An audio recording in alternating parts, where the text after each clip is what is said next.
समाजामध्ये तेढ निर्माण करतात मुद्दामून राजकारणासाठी, आणि मग दुसऱ्यांनाही करायचे की जातीवादी पक्ष आहे म्हणते. हे खोटारडेपणा जो आहे हा आपण ओळखला पाहिजे. आणि हे सगळं जे काही षडयंत्र आहे हे काँग्रेसच्या माध्यमातून छत्रपतींना बदनाम करण्याचं हे चालू असतं. याचा आपण सगळ्यांनी कुठेतरी अभ्यास केला पाहिजे. आतापर्यंत तुम्ही बघा, जेवढं पंतप्रधान नरेंद्र मोदी, जेवढं भारतीय जनता पार्टीनं छत्रपती शिवाजी महाराजांच्या इतिहासाला, छत्रपती शिवाजी महाराजांच्या गड किल्ल्यांना किंवा छत्रपती शिवाजी महाराजांच्या जिथं जिथं पाऊल खुणा उठल्या त्या ह्याला जेवढं महत्व दिलं तेवढं काँग्रेसच्या राजवटीमध्ये कधी झालं नाही. हे आम्ही बघितलंय.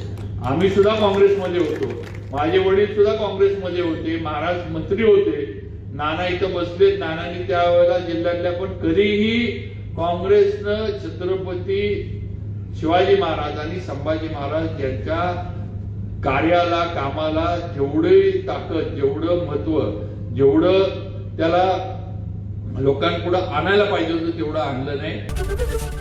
एबीपी माझा, उघडा डोळे बघा नीट.